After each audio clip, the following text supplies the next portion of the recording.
Hello, and welcome to Caplin Connects, the podcast where we talk about single dealer platforms, trading technology, and everything in between.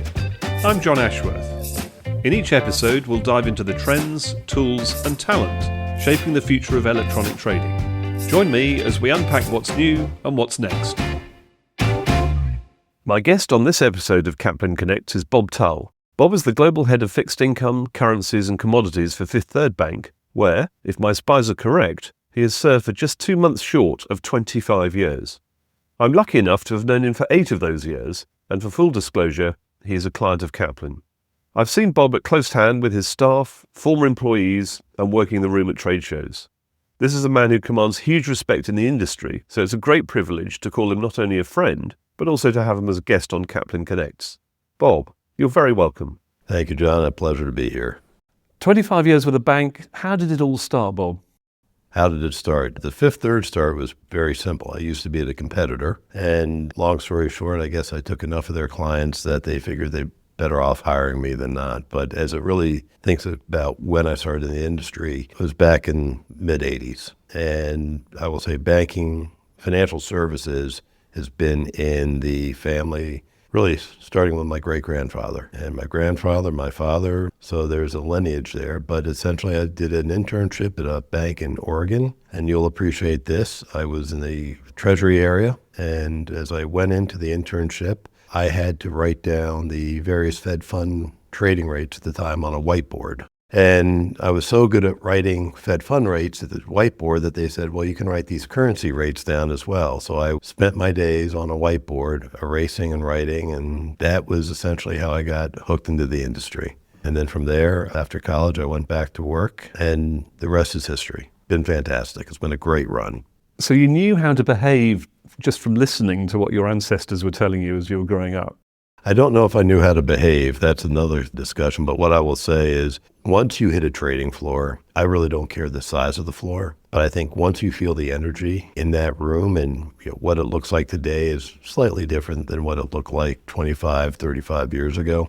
There's an energy, and I think either you're attracted to that energy, that multitasking, that atmosphere of people around you always talking at you having to focus, or you think it's the worst thing that could ever happen from a job perspective in an environment. And I was the opposite. I love the environment and the energy. Can you remember your first ever trade? Oh, I absolutely remember my first ever trade. The good news, I was on the right side of the market. Right.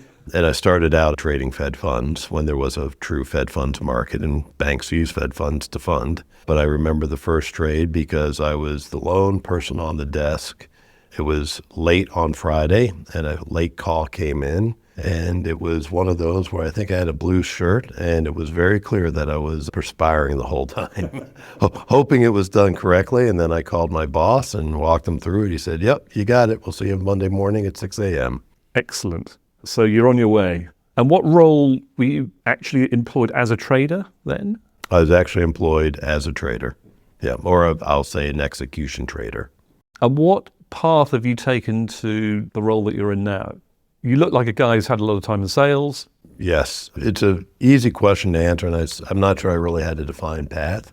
As I moved from one institution to another, it went from execution trader to sales trader, and then into sales, predominantly sales. And there was really no specific path other than I fully believe in when you see an opportunity, you have an interest, you just have to go after it. And sometimes it's given to you, sometimes you have to ask for it. And that's what I really found interesting most of all is when the opportunities were out there and I saw something that was intriguing, I would just go talk to my boss or whomever it was and say, is there a possibility? And you're taking a risk, and sometimes they just tap you on the shoulder to go do something new. So I say there was no really defined career path for me other than seeing the opportunities and wanted to grow my knowledge base. I enjoy learning immensely. I went to a liberal arts college that really focused on what I will say continuous learning. And I think it's just somewhat bred in me that if there's something new, I'm going to be curious. I want to figure out what it is and how can I be involved if it seems exciting. What do you think was the hardest step you took? You've painted a picture of making informed decisions based on curiosity and seizing opportunities. And I think we all do that a little bit. But what was the hardest step you took? The hardest step was really getting out of sales and trading and going full-time into a leadership role, because you get away from the day-to-day in some regard. But more importantly, you have to remember that you were in that seat. And so as you're a trader or salesperson, you're doing the job and you go into leadership, you can't forget about what those folks are feeling, from the excitement perspective of landing a first client, or the frustration with not getting that transaction, or not getting the volume across the desk that you want as a trader, not getting the positions you want, not having the, making of just I'll say a tough call in a bad market, or a great call in a tough market, or anything in between. And I think that was the biggest, is how do you separate yourself from the standpoint that I have to focus on strategy, I have to focus on the team, we have to focus on development, we have to focus a lot on culture. And what do you want the culture to be like in the room that you are now managing, without forgetting everything that those folks are dealing with on a day in, day out basis, at work and at home as well. Who were your role models for the leadership change? Without saying any specific names, because I don't want people to say, oh, he didn't include me. I will say the first person, quite frankly, is my father. He was in banking, and he was a former Marine. He dropped out of high school, went to the Marine Corps. And as I watched him grow in his career, how he treated people, he wound up being president, COO of a bank. What I really learned is, how do you treat people? How do you work hard? And one of the things I also took away is he spent a lot of time at work, because he grew up with nothing. And there was a balance of family that I wanted to make sure I had. So as much as you can look back at your parents and say they were great at this, great at that, what weren't they great at? So he was definitely a role model in terms of just the work ethic, and how do you lead, and how do you just continually to treat people as good human beings as best you can, whenever you can, right? There was a boss I had at one particular bank who was really very, very bright, very difficult to work for, because his focus to detail was almost unlike anything I'd ever seen. And as tough as he was, that attention to detail and that attention to implementing a sales process was incredibly beneficial. And then I'll say probably the most recent one was an individual I've worked with for a number of years. And the way he approached the bank as a whole taught me a lot about, you have to break outside of your siloed area and expand your knowledge and your influence across the bank. Because as you do that, and we think about partners here at Fifth Third, making sure you're communicating continuously with the partners, getting feedback on your business. How are your teammates performing? How are those coverage people performing? Where are we missing? What are we missing? And understanding the why. So it's a long answer to your question, but I would say those three were probably the most influential. Very interesting. But you've also laid out an impressive cocktail of personal skills. You went from writing rates on the whiteboard into actually trading, which requires a certain amount of gumption. Not everyone is cut out for that. You transitioned into sales, which demands a huge amount of charm, curiosity, and competitiveness. And you've described eloquently how you made it into leadership, or how your role models were there. At the risk of us sounding like Statler and Waldorf in The Muppet Show, beaming down from the balcony, other people you see today coming out of school, they've had some time in lockdown, many of them working from home. Are we breeding people with that range of skills? I see that range of skills developing now more than it was 2 or 3 years ago, for the obvious reasons, right? One of the things that I'm pretty adamant about as we think about interns, new people on the desk, and you think about, I'll say, the next generation, is really understanding that interpersonal communication isn't through a phone. It is not through an email. It is face-to-face or over a phone. And one of the things I say a lot is, we need to meet the client where they want to be met. And I don't care what institution you're at. I would say this at any institution. We need to understand, where do clients want to be met? If they want to be met at their business and you have to bring donuts or bagels and coffee, then you do that. If they want to be met in some ECN, then you do that. And there's everything in between. And really what I think today's young developing talent has, much stronger than I ever had, is the whole understanding of the electronic, computerized world, right? We had to grow into that world and try to understand it. They've grown up with it. The flip side is, we have to work with them, I think, more times than not on the interpersonal communication, having a dialogue. I'm not sure one is easier than the other in hindsight, but I think we've all had to change and pivot in our careers and understand what am I lacking and what do I need to work on. And that continues just to be the focus. So back to your question, which is, today's emerging talent, I think they have the computer AI skill set that surpasses ours.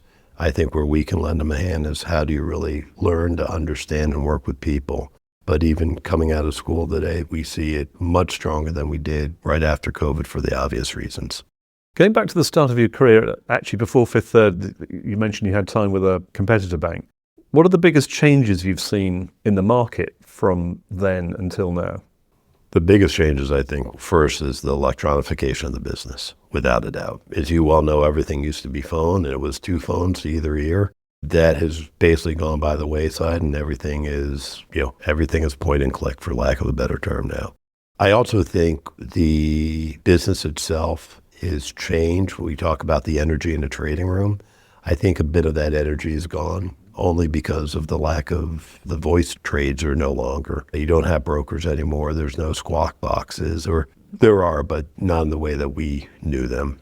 So I think that to me is probably the biggest shift in totality for really any of the businesses. You see, it's probably a little less apparent in certain elements of fixed income, a little less apparent in commodities. And there's certain products that are still more voice than they are electronic, but that's just a matter of time. But we're still here. The regional banks are still here. Super regional banks still play an important role. What is their role in the US banking system? I think it's critical. And I would say it's critical in the US system. And although our friends in Europe or Asia and Canada and Mexico have different setups per se, I think what the regional banks really provide is the ability for clients to truly have a relationship with an institution that has a full suite of capabilities.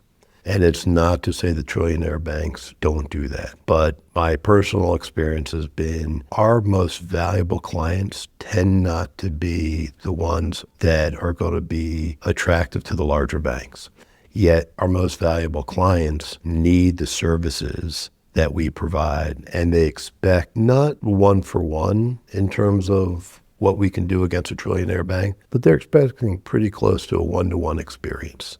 And I think that is the challenge for all regional banks, is how do you develop that with personnel, with technology, with your policies, procedures, all that other stuff. And a lot of it, the client base is never going to see. But what they do see is your electronic build. They see the people you take to market. And as importantly, the thought leadership and strategic ideas you're going to bring to them so they can grow their business. So you're in this interesting pocket, and the words you've just used almost define a level below which it probably is not going to be viable to be operating as a bank, because you might have the relationship, you might have the lending mandates, but you probably haven't got the scale to offer the full service of the trillionaire bank with a local relationship ethic, if you like. How did you guys insulate yourselves against the fate that befell Silicon Valley Bank and First Republic, for example? What I will say is theirs was really a liquidity issue, having clear, concise communication with our clients around expectations and understanding what their expectations are. Unfortunately, for a lot of those institutions, there was a run on the bank. We were fortunate enough that we did not have the same situation. But that gets back to a relationship, right? Relationships have to be there in good times and bad times. And one of the things within our business, and one of the things I truly believe in, is once you develop a relationship, you have to work at that relationship. You can't set it and forget it. It's like your relationship and my relationship, right? It takes work. We pick up the phone or shoot an email and just check in to see how things are going. And it spans not only professional, but I think the best relationships also span to a bit of the personal as well. And that to me is really a differentiation as it relates to financial service firms.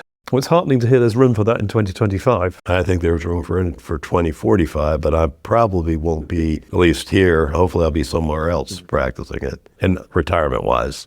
You mentioned, when I asked about the biggest changes from the start of your career, being to do with technology and digitisation. What's to come in that area, and what are you excited about that you're going to be working on in technology? I think from one perspective, it's the asset classes that really aren't fully electronified yet, for lack of a better word. The development of some of those asset classes, whether it be fixed income or in the financial risk management space. But the other point is stablecoin, right? That's not going anywhere. It's only emerging. And I think it's going to be really interesting to see how banks specifically, what are we going to do from the standpoint of crypto and specifically a stablecoin? How does that change the dynamic of this market? What does that mean for banks from an operational perspective, from a credit perspective, from a safekeeping perspective? So we haven't even touched the surface, as you well know, as it relates to how this is going to change commerce across the globe. And I can't tell you how quickly it's going to come, but I can tell you it's coming quickly. Are you hearing that from the customers, or are you just sensing that from what's going on in the market and what's going on in Washington? I would say all the above. Larger clients are definitely interested in it. We're talking to a few right now about how do we potentially partner? What are they looking for so we can be there for them as an institution? I hear it at the FXC meetings, New York Foreign Exchange Committee meetings. It is on their radar to see what are banks doing and financial institutions doing as it relates to it. And you also just hear it around the horn. JP Morgan has their own stablecoin now. I saw HSBC announce today that they're going to be trading. They've opened up spot crypto trading, right? So it's here. I don't know what it's actually going to look like yet. And I'm not sure anyone does, but it's definitely here, and you can't turn a blind eye to it. And are we talking about a means of storing value, or are we talking about a means of exchange, as in payments processes? And then just to throw it in because we have to, are we separating the technology of blockchain from the coins themselves, or are we all bundling it all? I would say all the above. Definitely the cross-border payment, and I'll say real-time cross-border payment is going to be, I think, paramount to corporations sooner rather than later. Store of value, I think that obviously is a thing now, but when you really think about store of value, you have to think about from a collateralization as a bank perspective. What does that mean? How do you protect that store of value? I get $1 in today, it's worth $1 in cash, right? How do I protect that value of that coin? It might be no different, but those are things that we're going to have to, basically figure out over time. When you think about taking in foreign assets, same thing, how are you going to hedge that? Do you use the traditional methodology? But to your point about blockchain, what I will say is I think blockchain is going to be critical for a lot of this, but you're also going to have your own internalization of a blockchain that sits within a company, an organization that they're going to use themselves, coupled with the blockchain that exists out there for the use of financial markets. You mentioned the FXC. Tell us about the time you spent working on the global code. The global code, that is near and dear to my heart because I spent a lot of time, and I will say I will have to thank David Puth, who at the time was CEO of CLS, who asked me to join. And I think I joined probably a third of the way through the development. But it was fascinating because that code itself, I think, does two things. The first is it allowed the markets, the foreign exchange market, to basically have I'll call it a self-imposed framework for transparency, fair dealing, ensuring processes were in place for settlement, risk management policies. And I'm not going to say they weren't in place before, but when you think about really what the code does, it's really encouraging everyone involved in the use of currency to come together with like minds, not like platforms, because no one institution is the same, but understanding the scale of your institution is going to define what principles in the code are really important. But it has been extremely rewarding. I'm a big proponent of it. New York Fed has been kind enough to let me sit on a buy-side committee with the GFXC. There's some great people on that committee who are doing a lot of work in terms of how can we drive greater adoption, not only across corporates, but across other banks that haven't signed up to the code, pension funds, asset managers, even hedge funds. And that's going to take time. And the way we look at it is everyone should adopt it. And the challenge is not everyone knows that there's a code out there. And the other piece is really working on the education of this is a tool for the industry. And I think when this tool is fully rolled out, and it is rolled out now, but I say more fully adopted, I think you've just created a really impactful for lack of a better word, self-regulated entity where you know what the best practices are and you can sit apart from your counterpart and say, yep, I know they're following the code and I know that's a trustworthy person. They understand the principles. It's not to say that if you don't sign up to the code, you're not trustworthy. People shouldn't interpret it that way. But knowing that the person, the organization you're facing off against is equally committed to fair dealing, transparency, and ethics. How have clients changed in the time that you've been in this business? Wow, that's an interesting question. How have they changed? Clients are much more in tune with the markets than they were 20, 30 years ago. I think the overall impact of whether it be currencies, rates, commodities, even when you think about liquidity management, what is happening with cash, how are they using cash, how are they getting a return on cash, I believe that is all much more heightened today than it was years ago. Part of that is because the global economy has gotten smaller. While it's gotten bigger, it's gotten smaller. I think What do you mean by that? Well, when you think about the overall global economy, it is expanded, right? But the world, in my mind, has actually gotten smaller, given all the methods of communication now, right? We could have conversations with Asia, and where before it would be very difficult, now it's just a lot easier to see someone's face as you do a Teams call or whatever electronic infrastructure you use. And that's why I say, well, I think it's gotten smaller, right?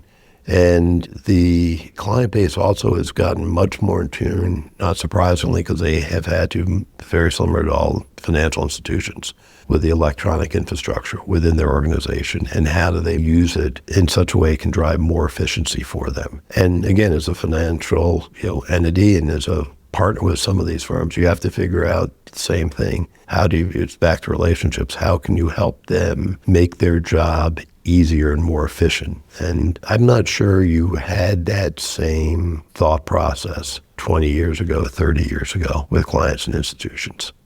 We've got quite a bit of geopolitical instability at the moment. We've got geo-economic instability. How are you helping your customers deal with that?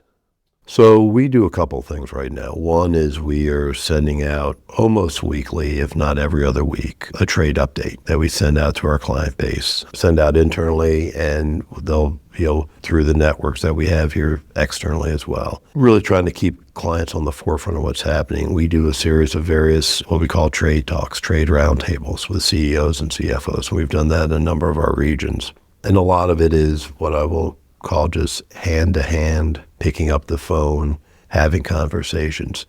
All clients are dealing with this, but clients' issues aren't always the same. So it's really understanding what those issues are for those clients and being able to talk to them specifically about what is happening, what's the impact of what's going on with copper, what's the impact of what's going to go on with healthcare or food and beverage. I don't care what the issue is, but it's understanding what exactly the impact is, what they think the impact is, giving them the data.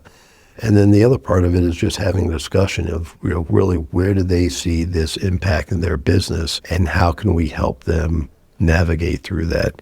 Right now, I think a lot of it's just information, garnering information, because as you and I know, and this is not political, any given tweet on any given day will change the market perception, and then it takes a few days to figure out exactly where it's going. Yes, social media has a lot to answer for.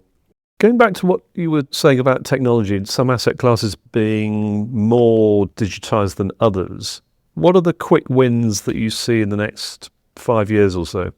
Well, I didn't say digitized, I said electronified. I think that's a neat word. I'm not sure it really is really a word, but we'll use digitized. We've already seen it develop in the commodity space. I think that will continue to accelerate over time. The interest rate derivative space, really it's not digitized. There's not a lot of automation there yet. There is some, right? But I think over time, that will be a place where it potentially picks up. But again, those structures in the interest rate derivative side, you're usually going up against, you're backing a loan. Is it amortizing, non-amortizing? You're pricing things differently. So I think the probability of that coming to market quickly, unless you can do a straight cap or a floor now, and that's easy to get done. Anything around a real structured swap is going to be more difficult to do. So I think that's really the long pole in the tent. And then again, you go over to the fixed income side of the world. Everything is digitized, but there are just certain products in the fixed income world, while they're digitized, I will tell you it is still heavily chat-based and less phone, but more chat-based. Around price discovery and structuring and... Yeah, exactly. Exactly. What about post-trade in all those things? That is all automated. And if it's not automated yet, or if the firm isn't automated, it should be, because that is the one piece where you can really drive efficiency in the organization. That is the one piece where, as you look at it, your clients are expecting, the days of faxes, as you recall, and phone calls and everything else are gone, and people are looking for, a place where they can go, point, click, say yes, and it's done. And then more importantly, have the repository at their fingertips. And that is, that's already here. It's one of those, if a firm hasn't done it, they've got to play catch up, in my opinion, really quick. But I think most firms are there on the path to getting there. But like everything else is technology. So then you have to ask yourself, what's next in the post-trade world, right? And you brought up blockchain, right? That's, something that we think about, is what is that next evolution, and how do we meet our clients there? We started talking about your career journey and how you've taken steps from one discipline to another. What advice would you give to the young professionals coming into the bank today? What advice are you giving to the young professionals coming into the bank today? It's not a tough question. It's an interesting question. What I tell folks is, if you're new and coming into the business, you've got to be the first one in the mornings and the last one to leave. And if you're not the last one to leave, before you leave, please look around, see who else is there, and see if they need any help. It's that simple. Ask that question. Is there anything I can do for you? And there's a probability they'll say no, go home. But I think that is first and foremost. The second is, this business takes a long time to learn. And I've seen young folks who are very bright, after 6, 8, 9 months, I got it. I'm telling you, I've been in the business 35 years. I still don't have it, because it's ever changing. And it gets back to just being really someone who enjoys learning. And you need to understand you've never got it. You may understand bid offer, but you've never got it. Those are probably the two things I tell folks the most. The third is, and I will tell you, this is just from my own experience, which is, you're going to make mistakes. Mistakes are going to happen. Number one, own it. Number two, don't get yourself so wound up in that mistake that you wind up paralyzing yourself moving forward. And I remember growing up in the career where, you do something wrong and you make a mistake, and I would sit there on my desk and like, what now, right? And what's going to be the wrath? And what you forget about is, everyone who's managing you has made a mistake, right? It's not a wrath unless it was intentional. Everyone just wants you to learn, and then you have to pick yourself back up and get after it again. And it's not anything, what I will say, overly brilliant, but I think it's just core. And the last thing is, which is probably key, just be ethical, right? Be honest. It's easy to shade the truth one way or the other, and don't do that, because someone's always going to find out. And so just be honest and transparent, and do a few of those things, and you're probably going to be okay in life. Well, golden nuggets there. Finally, where do you see Fifth Third going? You've got a strong balance sheet. We talked earlier about the sweet spot of being big enough to offer trillionaire bank breadth of services, but with local regional bank levels of service and relationship. You have a CEO who is, I'm guessing, at least 10 years younger than his peer group amongst leaders of regional banks. There's a sense of energy and ambition there. Where's the bank going to be in 5 years, 10 years' time? Well, what I will say is this, is that we are on a mission for growth. And that growth can come through organic growth, or that growth can come through, obviously, acquisition. I'm not at liberty to say what is our priority, but what I will say is, I know Tim Spence, who is our CEO, is uber focused on both. And he just said on the earnings call the other day, and I'm not going to get this perfectly correct, but acquisition is a strategy as long as it's strategic to your core business. And what I will tell you is, our core business is to continue our focus on our drive and building middle market, mid-corporate businesses.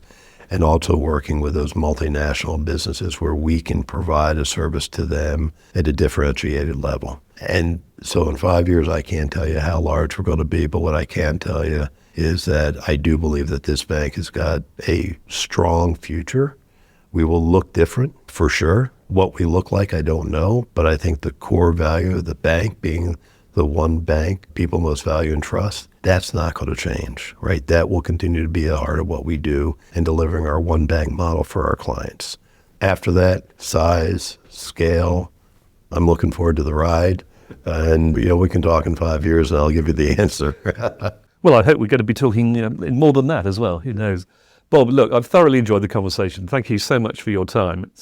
It's always good to see you. And again, let me be amongst the first to, well, actually 2 months ahead of the notion, congratulate you on your 25-year anniversary. Thank you. Well, I appreciate the opportunity. You and I have had a great relationship over the years, and I don't know if this will help people or not, but what I will say is I've enjoyed it, and this is a great industry. It's been a great business, a great career for me, and I'm sure there are hundreds and thousands of young emerging talent that hopefully will have a great career in industry experience as well. Well, I'll mentor that, and many, many thanks. Thank you.